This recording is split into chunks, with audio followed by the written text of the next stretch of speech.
Good morning and welcome to today's webinar. My name is Amanda from CCIQ and I'll be your facilitator for today.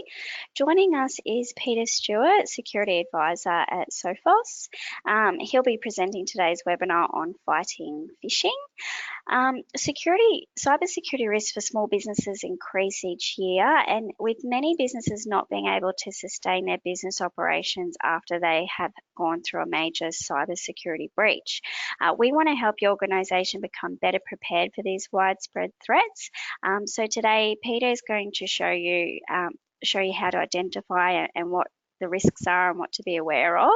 Now, if you have any questions for Peter, you can send them through at any time during the webinar. Just use the chat box that appears on the bottom right-hand side of your screen, and we'll ask them at the end of his presentation. So I now hand over to Peter to take you through today's presentation. Thank you very much, Amanda. Hello, everyone. My name is Peter Stewart. I am a security advisor at Sophos. I'm based here in Brisbane, but my job generally takes me around Australia and New Zealand, where I talk to businesses and organisations about their security. During those conversations, I'm normally there after there's been a security attack of some sort. So the questions sort of come up is, how could we have avoided this in the future, or how can we avoid this in the future, and what kind of things can we do? And I think one of the big value adds I have here today and across to all my customers is basically having a sort of deep understanding of what's actually happening out in Queensland, Australia, and also around the world, and being able to share that information just of what other people are doing and what other people are seeing. So if we're all on the same page, we can help protect each other when it comes to sort of cyber threats. Today, I want to basically hit on a few topics that came out of a recent survey that we did at Sophos, which is a global survey, basically around cybersecurity. So on the left-hand side, we have all of the countries that were involved in the survey.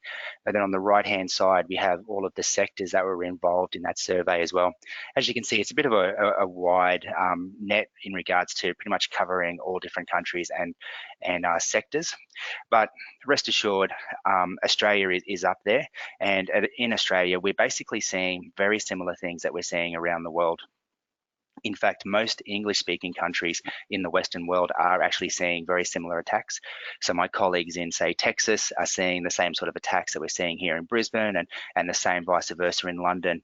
We're all sort of seeing similar attacks, and I think there's probably a few reasons for that. Is that there's obviously the language barrier. So the bad guys are learning English, whether they're in English-speaking countries or English being a universal language. They're learning to program in English, even if they are in a non-English speaking country, and so they're targeting us. Also because there's a lot of money in the Western countries as well. So if they are going to do a ransom, they do want to get paid for it. So they are going to focus on Western countries, people that can pay, as opposed to some of the poorer nations that might not be able to pay sort of $10,000 to get their files back. There is a little bit of a different skew to these graphs as well, and that's depending on what's happening in the region at the time. So what we basically see that if there's some sort of conflict, like for example in Hong Kong at the moment, there's a fair bit of conflict happening there. So I guarantee that there'll be a lot of different statistics coming out of there in regards to cyber attacks as sort of China starts sort of hacking into Hong Kong and vice versa. We saw similar trends in the Middle East and in Western Europe as well. Out of this report, one of the probably the more disappointing things that came out of it was that we're still seeing 2 in 3 organisations falling victim to cyber attack. I definitely was disappointed to see this, because this unfortunately is the same statistic that we've seen over the past 10 or 20 years. We've always been fighting the bad guys, and the bad guys are trying to get in, and us as security vendors, we really do our best to keep on top of it, and I feel that in recent years we really have caught up to the bad guys. So seeing this, I was kind of surprised, because I thought that they would actually have really gone a long way in moving forward in protecting our organisations. But I think coming out of it, and we'll see in the slides coming up, that just as we learn new tricks to stop the bad guys are learning new tricks to sort of get around us as well. One of the other interesting topics or points that came out of the survey was that most people do get hit by cyber attacks twice. So what we're actually seeing is that people will get hit once, might come in through a phishing email, and then they might have their servers put up for ransom, and then they're going to come back again and hit them again. This is very similar to what would happen in the physical world. So if you've ever had your house burgled or your business burgled, one of the things a police officer might say to you is, hey, look, just make sure you lock your doors and windows, because there's a good chance they're going to come back, because they know how to get into the building and they know what sort of assets you have in there. This is the same for cyber attacks. Once they get in once, they know what sort of systems you have. They know who's vulnerable. They know who they can sort of leverage into clicking on an email or putting in username and passwords. And then once they're in there, they can really start to they understand your network, and they can hit you again. So this is really well seen when, if you pay the ransom once, they believe that there's probably a good chance you're going to pay it again. So they'll come back for that second time. Before we really get into the phishing side of it, what we really have to understand is what is an attack, and what is the timeline. And what we're looking at here is what we call the threat life cycle, or the kill chain. This is a very simplified version of it, but I kind of like it because it hits the main points. So it all sort of starts with the initial attack, and 9 times out of 10, that's going to be a phishing email. The bad guys know that us as security vendors, we are sort of picking up our game and we're protecting the laptops. So in the past, they may have sent out a worm or a virus that infected, millions of PCs and tried to get in that way. But with advances in endpoint security, they're struggling there. So the bad guys have had to sort of think and work out another way to get into your network, and that is really around phishing. Once they do that phishing, they'll basically get a foothold into your network, and then they'll move into the second stage of their attack, and that is what we call a beachhead. So they've got onto the network, they've got onto your PC, and now what they want to do is they want to get greater control of your network. They want to basically work out where all your assets are. They want to get administrative privileges if they can on your network, so they can sort of move through it. And they do that through a number of different ways. The first one is password stealing or credential theft. So they'll work out, okay, whose passwords are who. They'll try to crack passwords, and they'll get the passwords for the administrator account. They might try to do a thing called privilege escalation. So when they firstly hack into the laptop, they might just be logged in as the user who they stole the username and password from. But then once they're there, they want to get that administrator account so they can get more privileges on the network and really start to discover your network. Once they're on your network, then they sort of move into the third phase of their attack, which is their ultimate goal. So at this point in time, they've discovered, okay, this is my server. This is where all the data is kept. This is where all the customer files are kept. I'm going to basically go and ransomware that database file that keeps the company's customer records and credit card numbers and those kind of things, and sort of say, look, unless you give me, say, $10,000, you're never going to see your files again because they're all encrypted. A lot of the times people aren't paying the ransomware, which is a good thing, but then they're turning around and saying, well, if you're not going to pay me the ransomware, then I'll tell you what I'm going to do. I'm going to share all your customer records to a media outlet or to your competitor, or just dump them on the internet somewhere, so then everyone knows that you've been hacked and you've just released all of this customer data. So there's a number of different ways that the bad guys go about it, but it all sort of stems back to that initial phishing attack. So that's kind of what we want to focus on today. Talking about phishing, this is some of the statistics we've seen over the last couple of years. Unfortunately, this is not the greatest report, because what we are missing is, on the left-hand side, is 2016. If we had 2016 there, we would see that there's been a 3 times increase between 2016 and 2017, similar to the trend that we're seeing between 2017 and 2018. And then again, 2019, I don't really feel is showing us the data that we're actually seeing out in the real world. I believe that's because we're pretty much into now the busy period when it comes to phishing attacks. So the bad guys know that we've just had our end of financial year. They're going to go out there and they're going to create phishing scams like, hey, you're being audited, blah, blah, blah. Or what we're seeing at the moment is they're going around sort of saying, hey, look, please log into my Gov account. Because we are auditing your taxes. We feel that you owe us money, but we just want to confirm what your gross income was. So the first thing you do is go, oh, I need to log into that. So you click on the link and you log into MyGov, and then all of a sudden you've just given away your username and password, and the bad guys will then use that to leverage into other accounts you may have, especially if you use the same password for, say, your office email or your workstation or your laptop, those kind of things. once we start getting through all of the tax fraud spam, then all of a sudden we start coming into Christmas, and the bad guys again know that Christmas sales are coming up. People want to go away on holidays. People are on the internet searching for things. So if they send you a phishing email from, say, David Jones, hey, thank you for being a loyal customer. Here's a voucher for an up-and-coming Christmas sale at Carindale Shopping Centre or something along those lines, and you live in that area, then you're like, well, I'm gonna click on that because I'm definitely gonna go for that. And because it is fairly specific, you kind of think, well, why would someone on the other side of the world know what particular shopping centre was, or those kind of things.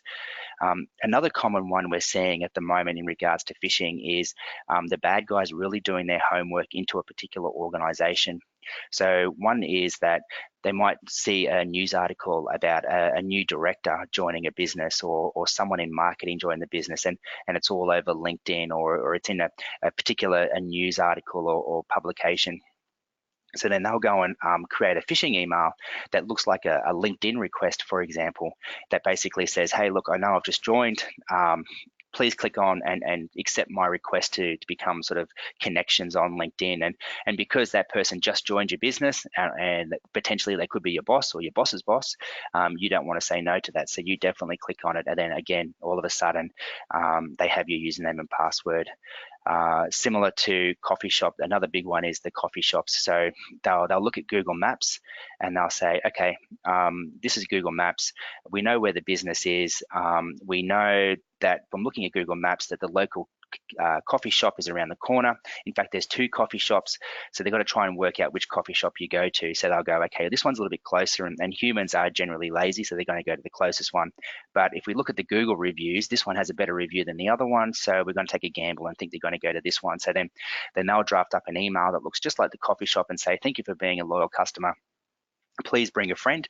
Print out this voucher, bring a friend, and you get free coffee for today, or something along those lines. And again, because it is so targeted and because it is so specific to you and your coffee shop, and who in the other side of the world would care about that, they are getting in. But for the bad guys, it means nothing to them. It's a half an hour's worth of work for them to sort of draft up that email and shoot it across to you. So the big question is how are these guys getting in? It's no surprise that definitely emails are number one. So what they're doing is they're doing a lot of phishing emails. They're trying to get into your network by sending you those phishing emails and those attacks. Up until the last couple of years ago, if we move across to the right, we see the web. So web was number one, and web is still definitely up there. The bad guys know that people feel safe on places like LinkedIn or places like Facebook. The problem is that Facebook has advertising in it. And when a company has advertising on their webpage, that means they're selling that advertising. So a lot of bad guys are going, well, I'm going to actually pay them money to advertise on Facebook's website. And then if a user clicks on that advertising, then they're going to go to a malicious website. So it's definitely well worth it, and because you feel like that you're on a safe website such as Facebook, then you think nothing about clicking on that advertising, because you're basically trusting Facebook and you hope that Facebook is trusting them, and that's how a lot of people are getting into trouble. If we move down to the bottom left-hand corner, we see software vulnerabilities. So this is basically age-old. Anytime a human will build software, there's going to be a vulnerability built into it. The bad guys know that. This is actually decreasing a fair bit, but the bad guys are still targeting it and still trying to get in. The software vulnerabilities are more used now once they're in your network. So they'll use a phishing email to get in, and then once they're in, then they'll start searching for software vulnerabilities within your network so they can gain their administrative privileges and try to get access to your servers and do their ransomware attacks and so forth. Then on the bottom right-hand corner, we have the USBs and external drives. This is actually a really interesting one that came out of that report, because it's starting to become very popular with, say, disgruntled employees or disgruntled customers, where what they'll do is they'll get a USB and they will infect it with malware, and then they might just drop it at the front door of your office. They might put a tag on the USB that says, beach photos 2019, and as humans we're definitely very curious. So if we see a USB sitting in the gutter near our office or sitting in the car park, there's a good chance we're going to pick it up and plug it into our computer at work since we're already at work. This is a major problem because then those sort of attacks then can basically open you up to callbacks, which might dial back into the attacker, so then he can get back into your network and so forth. This is another common problem with USBs when you go to conferences. So if you're a vendor and you're at a conference, you want to have some sort of giveaway to give to the attendees. So a lot of people will choose USBs because it's nice. People can use an 8 gig USB on anything. But to get the USBs, what they do is they go online and they might order 500 of them from, say, for example, China. Those USBs come in and they've got the company branding name on it and everything's great. Then they go to the conference and they start giving these USBs out. But what they don't know is those USBs that came in from internationally have also been infected with malware. So if you're ever at any sort of conference and people are handing out USBs, just be very wary of the fact that you could be plugging that into your computer, which could be doing all sorts of nasty things once you sort of plug it in. The main thing I want to sort of cover off here is this 20% right in the middle. This is the part that sort of scares me the most when talking to customers, is that 20% of the people don't really know how a piece of malware got on their network in the first place. And unfortunately, if we don't know how it got in, how do we fix it? That is the scary number, and that's where we sort of need to spend a bit more time and sort of focus on that today. Once bad guys are on the network, a bit of a statistic that came out is like, what are they actually doing whilst they're on there? This was kind of interesting for me because a few numbers have changed here. On the left-hand side, we have the servers. The servers have always been a target because that's where the gold mine is, or that's where your crown jewels sit. But something that has changed recently is the difference between the network and the endpoint. So the endpoint was always sort of number one. The bad guys, because the humans, or because we interact with laptops, they know that they can come in via phishing. They know that laptops are susceptible to malware, or those kind of things. So what they would do is you might get like a particular piece of malware that encrypts files on a laptop. But administrators these days basically go, well, look, why would I pay $10,000 to get my laptop back when I can just either go down to, JB Hi-Fi and buy a new one, or I could just blow it away and reinstall Windows.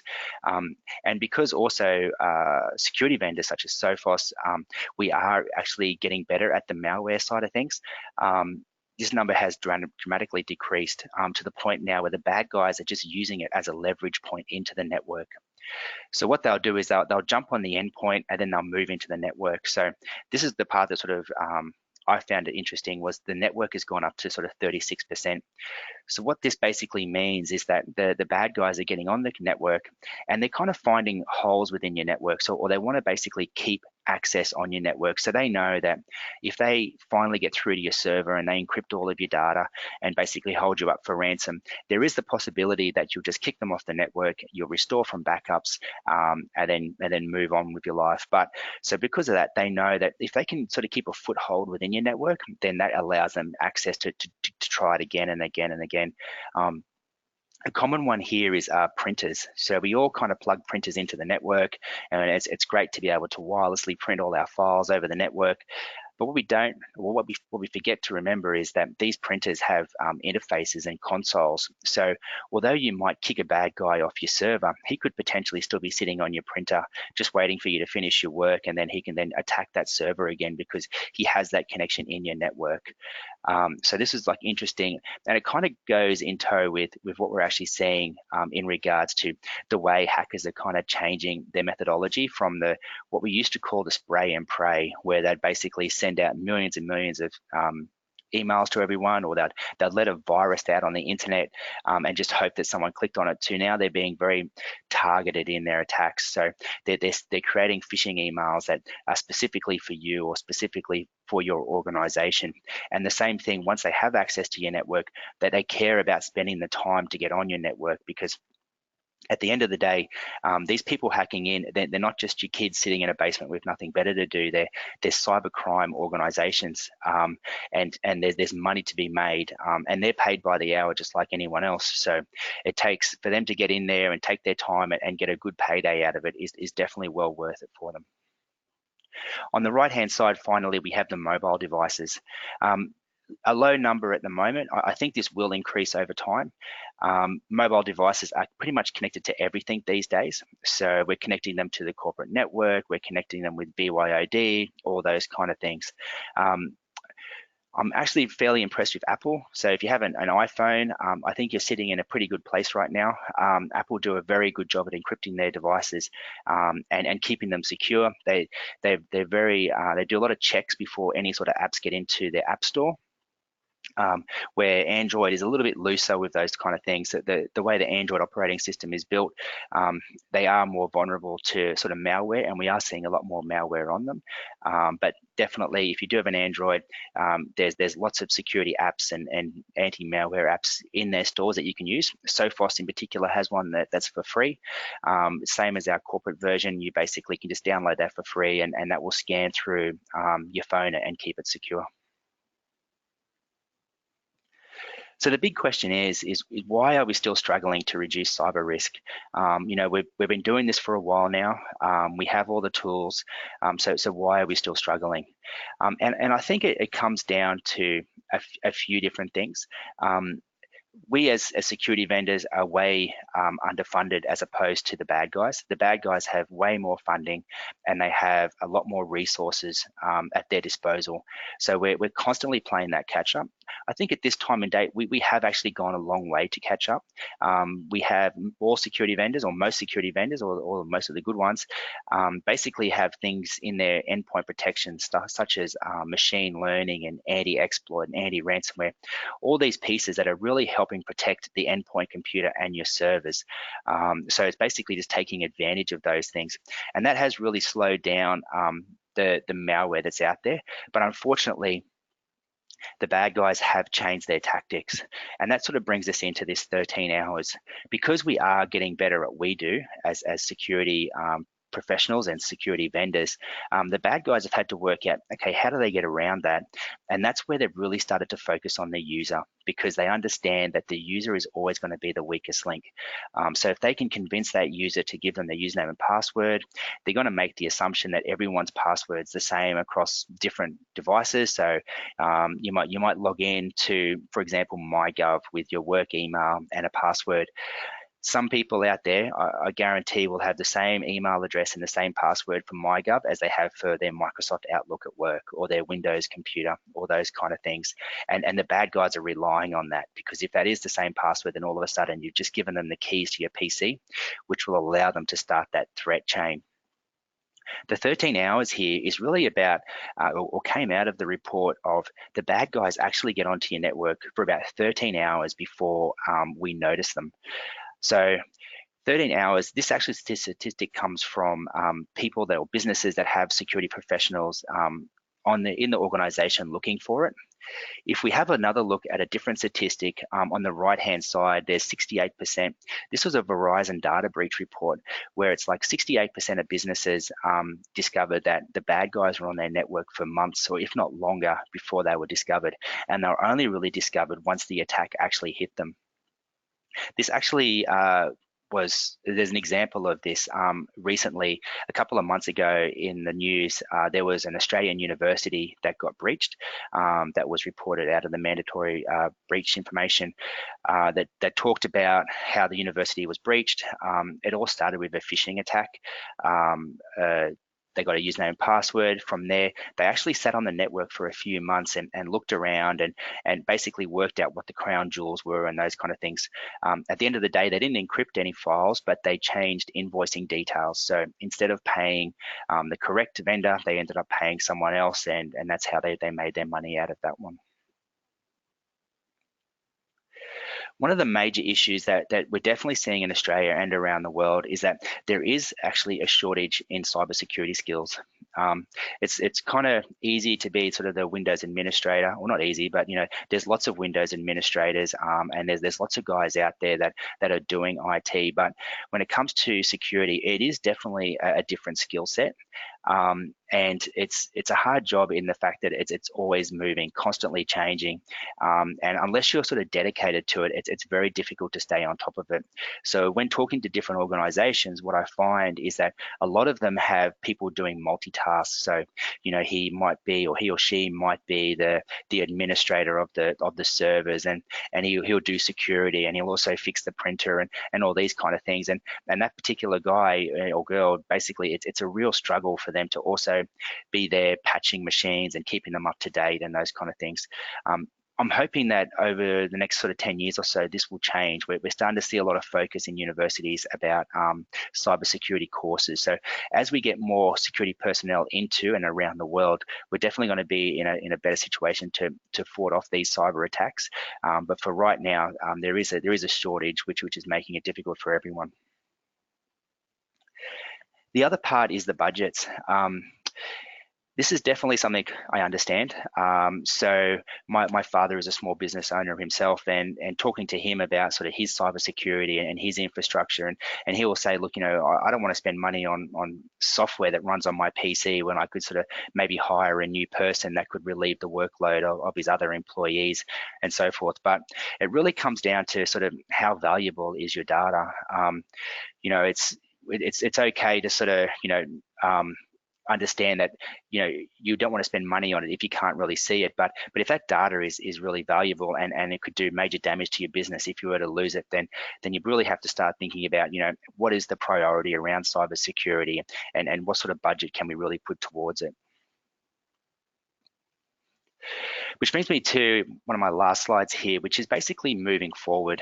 I think the best way to move forward in anything is to basically identify our weaknesses. If we can identify our weaknesses, then we have a great opportunity to sort of resolve them. Definitely that the first one is the limited security skills. So we understand that, but that's easily resolved as well. So in Brisbane and Queensland, we have a lot of technology partners. I'm here today with Shawbridge, which are absolutely fantastic technology partner. And it's a matter of picking one that has a strong focus on the security side. So if you have a technology partner that has the security resources, then you can leverage those resources and without having to sort of have it in-house, and use that to bolster the security of your business. The second one is the security budget. Again, it's always a challenge with budgets, but we really have to look at, what is the value of your data, and what would it cost if we were to lose that? And then that should give you a bit of an idea as to how much money you should be spending on your cybersecurity. I can definitely guarantee you that the bad guys are out there doing that right now. Whenever they see whenever they ransomware a customer of ours, or someone in the industry, they basically, the ransom amounts are always a little bit different, and that's because the bad guys sort of look at it and go, well, how much would I pay to get this data back? So if you're a smaller business, then the ransom might be smaller because you might not rely on that data too much, or if they get a lot of your really important stuff, then the ransomware goes up, and we can see that as talking to different customers, that the ransom always changes because the bad guys are evaluating just how much your data is worth to you. The third one down here is the human factor. So this is, again, one of the easy ones, and this could cost next to nothing to do. There are applications and programs out there that can help you, but just talking to your employees, making sure that they're aware of what phishings are, and you can leverage your technology partner. They also do they could also do training. I know at Sophos we have a lot of sort of posters that you can put into break rooms. We have educational videos, and these are all online, and you can find them or talk to whoever you sort of deal with to basically get access to this type of material. And just talking to your employees and just sort of saying, hey, look, it's okay to call out that you think something might be fishy. So the big one is that a lot of people will see an email, but they're kind of worried that if they tell anyone, it might make them look a bit silly because maybe it is legitimate, so I might just click on it anyway, or I'm in a hurry, or those kind of things. But if we did let our employees know that, hey, it's okay just to basically call up the IT guy or ask someone else, is this an actual phishing or is it not? And then obviously you can sort of really minimize the effect of phishing on your organization. And then finally, there's the advanced cyber criminals. This is where we're always going to be playing catch up. But you can also get around this basically protecting your assets with like the latest security technology. And this is something that you can rely on your technology partner to help you through. Most technology partners in Australia sort of have a good grasp of what's good and what's not so good. So they should be able to help you, guide you of what will fit your organization, and suit the needs that you have when it comes to installing, say, for example, server security software or endpoint security software, those kind of things. So that's it for me today. I wanted to thank you all for listening in. I understand time is very crucial to a lot of people, including myself. And are there any questions? Thanks, Peter. It's definitely a very scary world out there. I know we had an incident ourselves of staff members receiving emails that weren't legit, and we just simply went to our chief IT person, and then we shared screenshots on our internal social media Yammer things so everyone was aware. So it's good to just let people know what to look out for. Okay, so now we have some questions. First one, you spoke about the security risks with printers. Is this also the case for commercially provided photocopiers and printers? Yeah, absolutely. I mean, every case is different, but every device that you plug into a network, whether it be a laptop, a printer, a fax machine, if it has what we call an IP address, which is the address of that device, then it is connected to the network and it is talking to other things. So if you can talk to it over the network, then chances are it can talk to other things. So most of these devices do have a console that you can log into. Some are more secure than others, but the problem with things like fax machines and printers and scanners and all those photocopiers, all those kind of things, is that, we always think about, we need to update our PC, install the latest iPhone update and the latest Windows update and those kind of things, but no one ever really thinks about the printer or the copy machine, because they just sit there and they just work, but those devices are still running software just like your laptop, and over the years they can become vulnerable, and people do leverage those. Okay, another person here is they're revising their risk plan to increase the focus on cyber security. Is there any tips that you can provide that they should focus on in that risk plan? I think always when it comes to risk plan is sort of understanding your organization, understanding how your business works, and areas that attackers may try to leverage that. So, for example, a lot of risk obviously is with the computers and keeping them patched, and there's a lot of information out on the internet in regards to things that you can do to protect your organization. But something a lot of people neglect is understanding the human factor behind it as well. Like, what sort of organizations do you deal with? What sort of risk do they have? Do we have contacts within that organization that we can call up and sort of say, look, hey, I just received an email from your business. I know that you sort of maybe clean the offices at night, and this is the invoice, but you're asking me to change the invoice details. Is this correct or not? So that might come in through a phishing email, but then just calling them up and having a contact in there that will allow you to sort of go back and basically go, look, I received this email. Is it correct? Are you sure you want me to change these details? Those kind of things.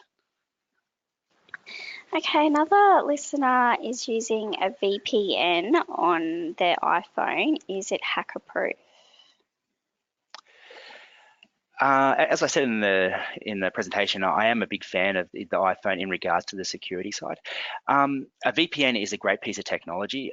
For those that don't know, a VPN basically creates a tunnel between your phone, in this case, and maybe your business, and that tunnel is encrypted, so no one can read the data that you're sending over the tunnel. iPhones generally have less malware than Android.